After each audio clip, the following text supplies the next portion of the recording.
This one today is all about the Adam Audio A7V two-way active stand mount speaker. Yes, it's active, meaning it's a self-powered speaker. More about that later. But I should explain that Adam Audio is a pro sound company. They were founded in 1999 in Berlin, where they're still there in Berlin. And yeah, I've reviewed other speakers from them, the T8V in 2021, which I liked a lot. This one today, the A7V, is a more higher end model. We'll put it that way. It's a more expensive model. But even though I have some experience with Adam Audio, I wasn't fully prepared with what this speaker was about to deliver because, well, it really is special. Now, it's interesting, right from day one with Adam Audio, all of their speakers featured folded ribbon tweeters, which they called XART tweeters. So they're not jumping on a bandwagon that suddenly everybody's doing it. No, they were in there right from the beginning, and they have always designed and hand-built their XART tweeters in their Berlin factory. They're very serious about exploiting the full potential of this design. I mean, most of their competitors are using off-the-shelf folded ribbon tweeters. This one, yeah, when you listen, you know there is a difference with a company that has been refining this design for over 25 years.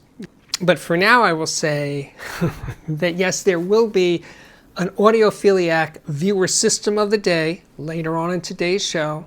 And yes, I'm going to compare the A7V to, well, I don't have another active speaker to compare it against, but it made sense of all the ones I have at hand to compare it to the KEF LS50 Meta.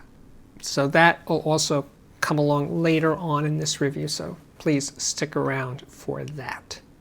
So before I get into the details of the design, I do want to talk about the sound of the A7V. And well, the first word that springs to mind is precision. This is a very exacting sounding speaker. This is what's going down in the recording. It gives you that. And I'm playing Kraftwerk, their Tour de France album. Anyway, I'm playing Tour de France, and there's a track on the album called Electrocardiogram. So logically, it has a heartbeat. And the pulse of that heartbeat, the power of it, the thumping heartbeat of it, was one of those that really set me back in my listening chair. I was like, wow, this speaker can put it out. And it's not just that it's a thumpy bass, it had real precision and, let's say, edge definition and palpability and texture. Now this speaker has a 7-inch woofer, and it's not a very big speaker. It's only a little over 13 inches tall, although it does weigh 19 pounds, a little over 19 pounds. So there's a lot of technology packed inside a fairly small package. So Adam Audio is definitely a pro sound company, but they have strong, I would say definitely strong crossover appeal to a certain type of audiophile, and that type will become clear as we move through this review. And because it's a pro sound company, they have a thing about laying their speakers on their sides as opposed to keeping them vertical. So this speaker can be used vertically, as I did for the review, but you can also lay it on its side, and when you do, you can rotate the tweeter so the tweeter's waveguide is facing in the right direction. Anyway, that's kind of a cool little feature. Not one that I'm going to take advantage of, but it's interesting to note. The cabinet itself, by the way, is MDF, and it's covered with a black vinyl. Nothing fancy going on there, though the front baffle is painted black. You can get the speaker in a white finish. I'm led to believe that that is a limited offering that's not going to be in the line forever, but right now they are available in white, black or white finish. Continuing along, the A-series line, I'm showing you the complete lineup right now, was in development for over 4 years. But I'm just focusing on this model, the A7V. And naturally enough, it has a 7-inch woofer. And the cone material is something I have never seen before. It's multiple layers of mineral stone fiber that are fused together in a proprietary baking process to make it super rigid and light. Who knew that stone fiber could be light? But in fact, the clever engineers at Adam Audio figured out a way, and here it is. And the proof, as they say, is 100% in the listening. Each speaker cabinet has 2 amplifiers in it, a Class D 90-watt amplifier for the woofer and a Class AB 15-watt amp for the tweeter. But between the woofer and the tweeter, there has to be a crossover, and that's the DSP part of this speaker. And the crossover itself takes place at 2.4 kilohertz, and it's the 4th order crossover. It's a Linkwitz-Riley crossover. I hope you're with me so far. But here's the part that gets a little tricky for me to explain, and if I lose you, just skip ahead like 20 seconds or something to get past this.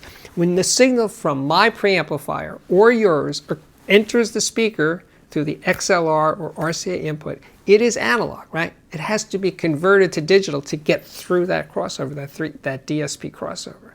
And that conversion from analog, from my preamp, to digital occurs at 96/24 resolution.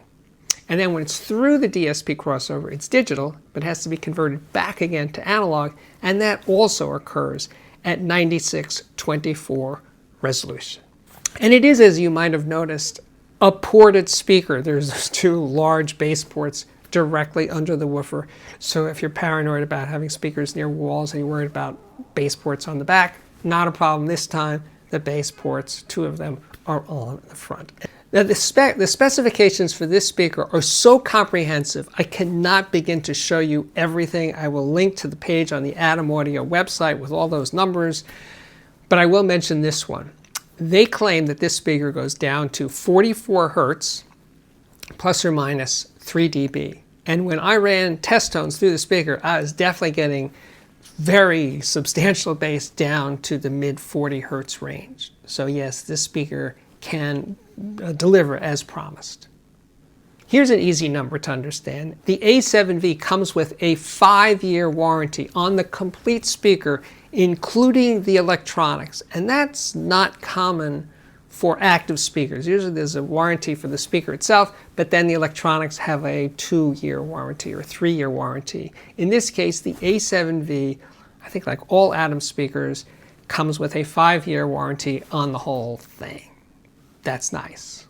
The Adam Audio A7V sells for, in black or white finish, $900 each, or $1,800 a pair. Let's take a look at the rear panel. There's a lot going on there. It's a bit intimidating if I do say so myself, but it's not really. It just looks that way at first. On the top of the speaker, you see a section there called Room Adaptation. And that is really important. It's basically a suite of equalization curves that you address through those buttons underneath those beautiful little lights. But to make something that looks a bit complicated simple, there's bass and treble, though the range of these controls is very small. It's not like bass and treble controls. They only go up like 1.5 dB and down 3 dB or something. That's what's going on there. But more importantly, there's this next one called voicing. Get 3 choices there. Pure, which is flat, UNR, which I forget what UNR stands for, but it basically means a very gentle, smiley face, slightly raised treble, slightly raised bass. That's it. Nothing crazy there. And then EXT, or external, that is where that Ethernet port comes into play, where you can use your computer, your desktop computer, to adjust all sorts of parameters that I could not get into, because that's not my ballpark. I have no idea how to do any of that stuff. But for you techies out there, I'm sure you can find out plenty. But anyway, seriously, it's a very extensive package, including a 6-band parametric equalizer, lots of room correction, all that stuff. But anyway, that's what's going on the back panel. And of course, I said that, RCA and XLR input. Getting back to music, I grabbed this one, Monk in motion. This is jazz.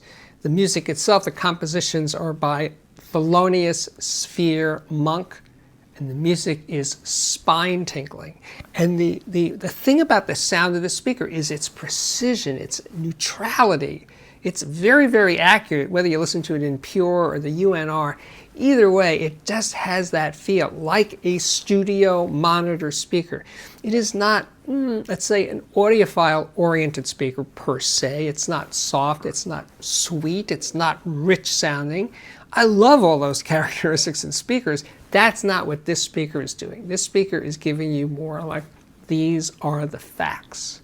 This is what's really in the recording. The transient response on the drums. The drummer is Paul Motion, that's what it's called Monk in Motion. And the drumming and the attack on the snare and the cymbals was just like, yikes.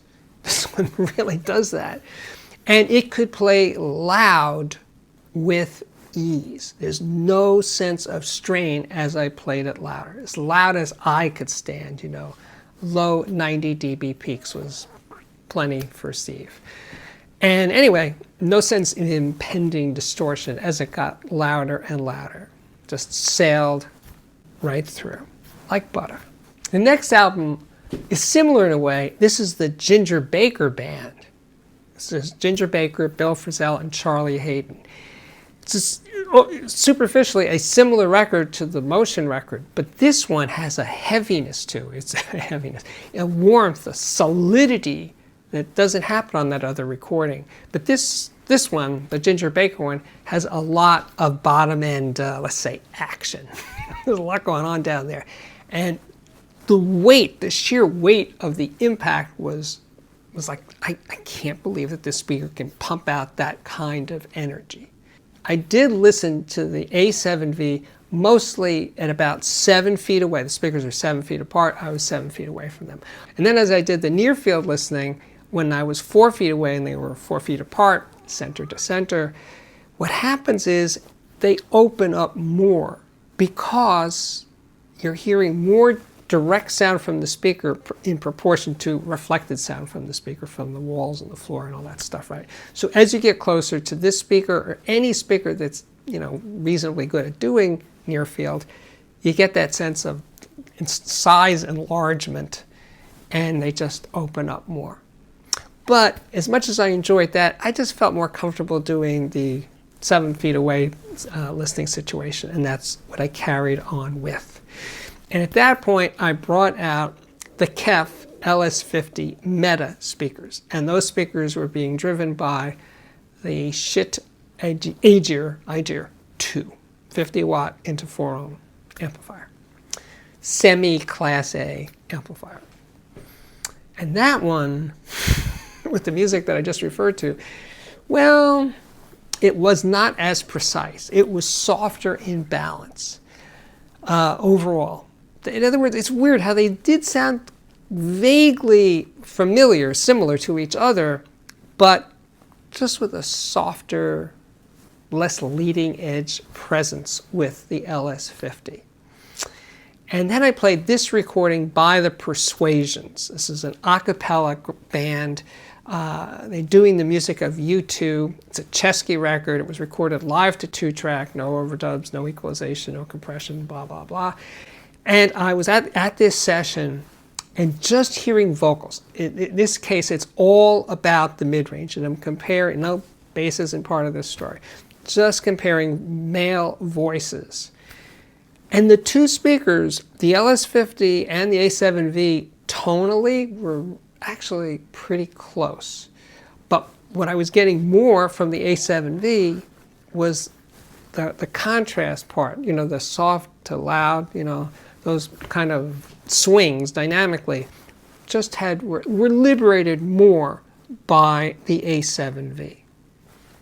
But I really did feel that the LS50 Meta had a more open sounding soundstage. The singers, the voices decoupled, let's say, decoupled more from the speakers with the LS50 than they did with the A7V. The A7V are, in that sense, let's say, for lack of a better word, boxier sound. It was The sound was clinging more to the A7V. Slightly. I'm not saying it was a boxy sounding speaker. It wasn't doing this kind of thing. But the LS50 is definitely a more open, dare I say it, more audiophile sounding speaker. Now then, when I moved on to African head charge, this isn't African music, by the way. It's psychedelic dub from the early 1980s. It has a lot of bass and a lot of slam behind the bass. And it was, again, it was a thrill to play it over the A7V. And it's the stereo imaging on this recording is kind of big and spacious and deep and wide. And I was getting more of that with the KEF LS50s, but in terms of the power delivery, there was no contest. The A7V was better. Now, the KEF LS50, by the way, has a 5¼ inch unique Q driver, a tweeter, and a mid-range woofer in one driver. So it was not really fair because it was a smaller driver. But that's what I had to compare with the A7V, and that's what I did. I mean, voices, I keep talking about the bass, but it really was fantastic with voices. It had that immediacy thing that I really love. When I hear it, it's like, there it is, there it is, there's that saxophone, there's that acoustic guitar. It gives me goosebumps when I get it, and I got it a lot when I was listening to the speaker. This was kind of like, I'm sorry I didn't announce it, but yes, that was. So Steve, what do you really think of the Adam Audio A7V two-way active speaker? Did I mention it was a ported speaker? Well, I think that was kind of obvious. Yeah, it's a terrific speaker for the right kind of audiophile, because I am speaking to audiophiles and not really recording pro people out there, I imagine. Some of you are, but not most of you, right? So if any of that made any sense to you in terms of lining up with your taste, that you wanted that kind of precision in your sound, and you could work an active speaker into your system, and you are saving the money by not buying power amplifiers, this one, the A7V, is well worth considering. Let's move right over to, you know it, you love it, the Audiophiliac viewer system of the day. Mark sent these pictures in. He lives in Minneapolis. He was the kind of audiophile who was chasing neutrality and specs. Then he changed over to the other side. He was looking for high sensitivity speakers and low wattage Class A amplifiers. You know how it goes. Anyway, the speakers are Zoo DW6 with the Supreme upgrade. The power amp is a DIY first watt F5, that's Class A, but he's thinking about upgrading to the Pass Labs XA25. The DAC is a Schiit Jägercell. The streamer is a Blue Sound Node from 2024. Music server is a Roon Nucleus 1. Turntable, Technics 1200G. Cartridge, Zoo Denon 103 Mark II. Phono preamp is an Austin AudioWorks Black Swan. Headphone amp, Bottlehead Crack. Headphones, Sennheiser HD 650. The speaker cables are by Zoo, and the interconnect cables are Blue Jean, single-ended and balanced.